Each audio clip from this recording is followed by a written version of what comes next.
네, 안녕하세요. 저는 대청중학교 정보교사 석나영입니다. 오늘은 제가 진행한 융합 수업에 대해서 소개해 드리겠습니다. 네, 저는 환경 관련 데이터 분석 및 소프트웨어 기획하기라는 수업을 설계하고 진행하였습니다. 정보기술의 발달로 많은 데이터가 수집되고 있고 모든 분야에서 이 데이터의 활용이 중요해지고 있습니다. 따라서 저는 공공 데이터를 활용해서 학생들이 데이터 분석의 과정을 한번 겪어보고 이에 나아가 문제를 찾아내고 소프트웨어로 해결해보는 수업을 준비를 했습니다. 그래서 이 수업은 이렇게 오른쪽 네 가지 질문을 중점적으로 생각하면서 설계를 하였는데요. 일단은 우리 생활에 영향을 주는 환경 문제 중에 소프트웨어를 이용해서 탐구할 것을 찾아보자. 두 번째는 환경 문제를 탐구하기 위해서 소프트웨어는 어떤 역할을 할 수 있을까? 세 번째는 실제로 환경 문제를 연구하는 데 적용되는 소프트웨어에는 어떤 것들이 있을까? 그리고 마지막으로는 소프트웨어를 이용하여 조사한 자료를 과학적으로 어떻게 분석하고 적용할 것인가? 이 네 가지입니다. 네, 이 환경 관련 데이터 분석 및 소프트웨어 기획하기 프로젝트 수업은 총 4차시로 진행이 됐습니다. 첫 번째는 구글 스프레드시트 활용법에 대한 실습이고요. 두 번째는 환경 관련 데이터셋을 학생들이 직접 가공하고 수집하고 가공하는 단계였습니다. 세 번째는 수집한 데이터를 시각화하여서 다른 사람들이 보기 쉽게 만들었습니다. 네, 네 번째는 이 시각화한 데이터를 바탕으로 학생들이 결과를 분석해보고 여기서 찾은 문제점을 소프트웨어로 문제 해결해보는 기획을 진행하였습니다.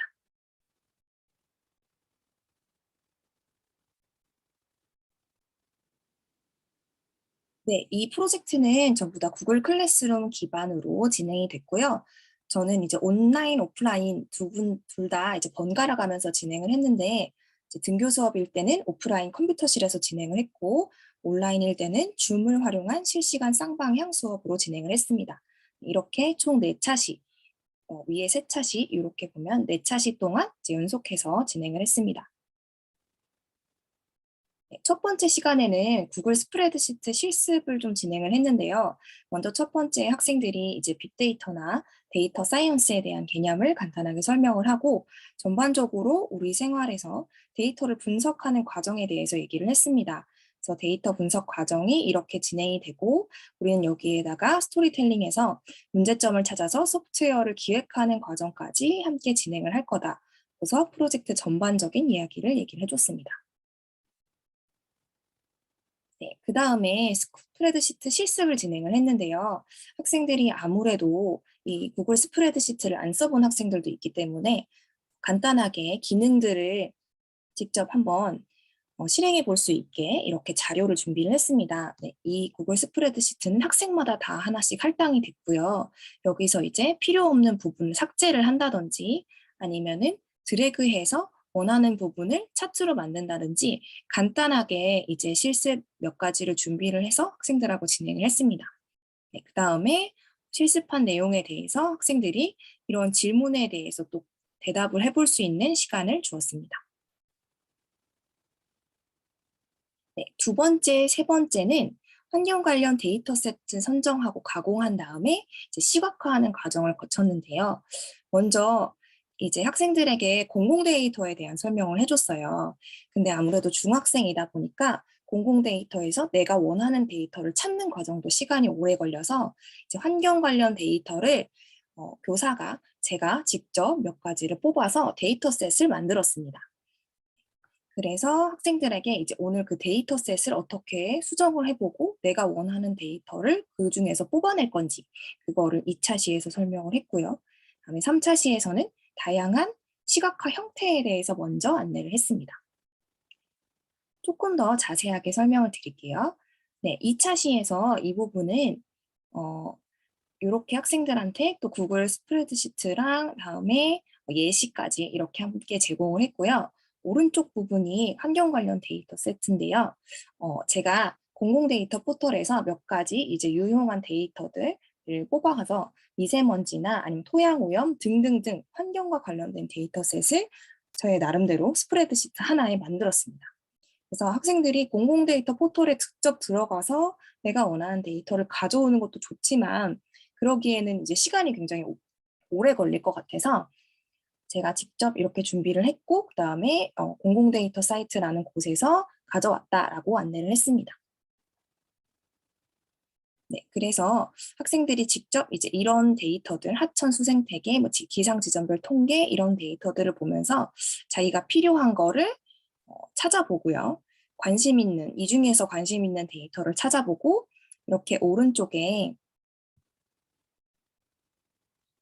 네, 여기서 이제 필요한 데이터를 표 형태로 이렇게 가져왔습니다. 그래서 자기가 원하는 뭐 지역이나 아니면 날짜를 선정을 해서 자기 나름대로의 표로 만들었고요. 여기 보시면 내가 선정한 데이터가 어떤 건지, 그리고 내가 어떻게 수정을 했는지, 내가 보여주고 싶은 것이 무엇인지에 대해서 두 번째 시간에 이렇게 가공을 했습니다. 세 번째 시간에 한 거는 이런 식으로 내가 만든 표를 시각화했는데요.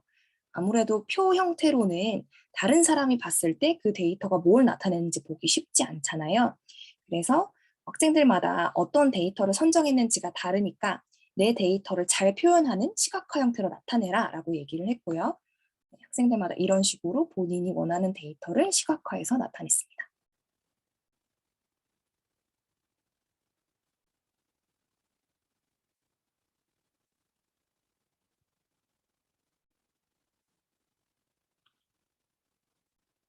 네.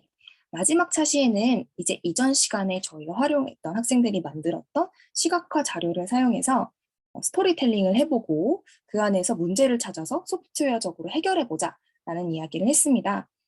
이전 차시에 우리는 다음 시간에 이런 내용을 할 거니 생각을 좀 해봐라 라고 얘기를 했고요. 이제 첫 번째 수업을 시작하면서 데이터 분석을 해서 스토리텔링을 했던 여러 가지 사례들을 좀 보여줬는데요. 대표적으로 이제 나이팅게일의 로즈 다이어그램에서 데이터 분석한 결과를 어떻게 잘 활용을 했는지 그 부분을 보여줬고요. 두 번째는 실제 공공 데이터가 우리 생활 속에서 사용된 사례, 특히나 소프트웨어적으로 활용된 사례, 이걸로써 코로나 나우 앱이라던가 아니면 공적 마스크를 어디에 있는지 잘 보여주는 그런 어플에 활용한 사례를 보여주면서 공공 데이터가 이렇게 소프트웨어로 활용될 수 있다라고 안내를 했습니다.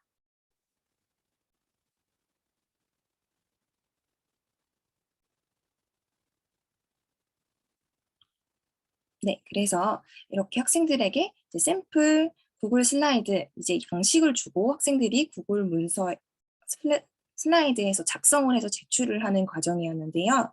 지금 이제 오른쪽에 보면은 이게 이제 학생들이 채워야 될 슬라이드였습니다. 이 슬라이더의 내용은 이제 그래프와 같은 상황 왜 발생했을지 본인이 분석을 해보는 슬라이드가 있고요. 그다음 그 뒤에는 그 분석한 결과에서의 문제점을 찾고 그 다음에 소프트웨어로 그걸 해결해보자라는 과정이었어요. 학생들의 결과물을 보여드리겠습니다. 학생들의 결과물은 먼저 이렇게 학생들이 직접 자신이 구글 스프레드시트에서 만들었던 그래프를 가지고 여기다 붙여 넣은 다음에 이에 대한 분석 내용을 썼습니다. 분석 내용은 본인이 이제 과학 시간에 배웠던 거 그리고 나름 검색을 통해서 한번 찾아보자. 왜 그 해에 그런 일이 발생했을까? 이런 식으로 작성을 해보자라고 지도를 해줬고요. 그래서 학생들이 자신이 만든 그래프와 오른쪽에서 실제로 데이터를 읽어내는 것, 거기에 나아가서 나름대로의 생각을 적어보는 것까지 한 페이지 안에 넣으라고 얘기를 했습니다.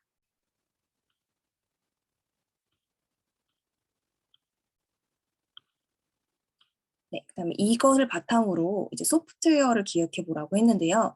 학생들이 소프트웨어에 대한 개념을 잘 몰라서 그 전에 한번 설명을 해줬습니다.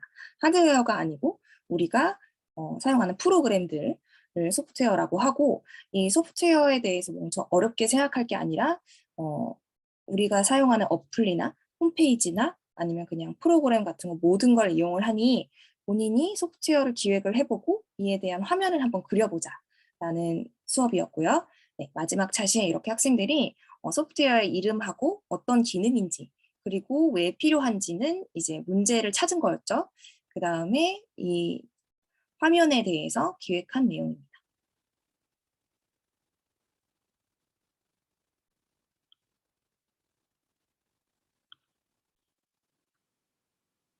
네, 이 수업의 전체적인 이제 지도상의 유의점을 말씀을 드리면요. 먼저 이제 실습 과제를 단계별로 이제 안내를 해야 되고, 왜냐면 학생들이 구글 스프레드시트나 구글 슬라이드에 익숙하지 않은 경우가 많아서 이제 중간중간 단계별로 안내를 하고, 필요한 경우는 저는 마우스 커서를 굉장히 강조하거나 스티커를 활용해서 어, 너무 빨라서 못 들은 학생들을 위해서 그 마우스를 계속 그 자리에 두거나 아니면 그 이동 과정을 잘 보여주기 위해 사용을 했습니다. 그리고 온라인 수업을 하는 중에서는 굳이 이제 노트북이 아니라 태블릿이나 휴대폰을 사용하는 학생들도 있는데요. 태블릿이나 휴대폰으로도 구글 스프레드시트나 구글 슬라이드 앱을 설치를 하면 충분히 수행할 수 있기 때문에 사전에 앱 설치에 대한 안내가 필요합니다. 그리고 태블릿 실습 화면도 준비를 해서 학생이 태블릿이어서 안 되는데요? 라는 상황이 생겼을 때 이런 버튼을 눌러라 하는 과정도 준비를 했습니다. 그리고 컴퓨터술 수업도 개별 피드백에 굉장히 집중을 하게 되는데 아무래도 실습을 중시한 수업이기 때문에 온라인 수업이나 실시간 쌍방향 수업에서도 개별 피드백이 즉시 이루어질 수 있도록 화면 공유를 한다거나 학생들의 질문을 받는 데 집중을 했었습니다. 네, 마지막으로는 구글 스프레드시트를 학생들한테 제공을 할 때는 변경하지 않을 부분은 고정을 해서 주었습니다.